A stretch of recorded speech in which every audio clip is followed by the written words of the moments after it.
Photo எடுப்போமானே தெரியல. ரீசெண்டா ஒரு ஃபேமஸ் ஆக்ட்ரஸ் அவங்க மூவி ஆடியோ லான்ச்சுக்கு ரெடி ஆகுறாங்க. ஸோ நீங்க விறுவிறுன்னு வந்து ஒரு ஃபயரான ஃபோட்டோ ஷூட் பண்ணி குடுங்கன்னு அவங்க டீம் கேட்க, ஆக்டர் ஷூட்டா? "தோ வந்துட்டேன்" அப்படின்னு கிளம்பி ஹோட்டலுக்கு போனேன். அங்க மேடம் இன்னும் ரெடி ஆகல. ஒரு ஓரமா உட்காருப்பான்னு சொல்லிட்டாங்க. வழக்கம் போல தானேன்னு வெயிட் பண்ணா, கடைசியில ஷூட் இங்க வேணாம், பிரசாத் லேப்ல பார்த்துக்கலாம். ஏன்னா ஆல்ரெடி லேட் ஆயிடுச்சுன்னு சொல்லிட்டாங்க. இது என்னடா புது டேக் டைவர்ஷனா இருக்குன்னு கிளம்பி பிரசாத் லேப்க்கு போனோம். பிரசாத் லேப் போன பிறகு தான் தெரிஞ்சது ஆடியோ ரிலீஸ்க்கு அவ்ளோ கிரவுடு. இதுல எங்கடா ஃபோட்டோ ஷூட் பண்ண போறோம்ன்னு கடுப்புல நிக்க, "அண்ணே 85 லென்ஸ் சீக்கிரமா ரிட்டர்ன் தரணும்ண்ணா" அப்படின்னு என் அசிஸ்டன்ட் சொல்றான். ஆக்டர் ஷூட்டுக்கு ஆசைப்பட்டு 1.2 லென்ஸ் வேற ரெண்ட் எடுத்துட்டோமேன்னு ஒரு சரியான கடுப்பு. சரி வெயிட் பண்ணி தான் பார்க்கலான்னு வெயிட் பண்ணிட்டு இருந்தோம். ஒரு வழியா அந்த ஆக்டர்ஸும் வந்தாங்க. ஆனா குடுத்தாங்க பாருங்க ஒரு ட்விஸ்ட். ஆடியோ லான்ச்சுக்கு லேட் ஆயிடுச்சு. லான்ச்ச முடிச்சுட்டு ஃபோட்டோ ஷூட் வச்சுக்கலான்னு கெளம்பிட்டாங்க.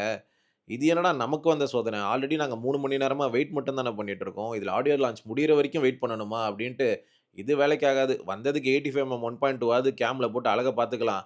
அப்படியே திருஷ்டிக்கு எங்களயே 2, 2 ஃபோட்டோ எடுத்துக்கலான்ட்டு மாறி, மாறி ஃபோட்டோ எடுத்துக்க ஆரம்பிச்சுட்டோம். ரூ. 1500 ரென்ட்க்கு இதுதாங்க மிச்சம். மத்தியானம் 2 மணிக்கு ஆரம்பிச்ச டோராவின் பயணம் முடியவே நைட் ஆயிடுச்சு. ஆனா என்ன லென்ஸுக்கு, பெட்ரோலுக்குன்னு மொழி வச்சத நெனச்சா தான் இப்ப புரியுதா ஃபோட்டோகிராஃபர்ஸ்லாம் ஏன் கொலாபரேஷன்னாலே தெறிச்சு ஓடுறாங்கன்னு.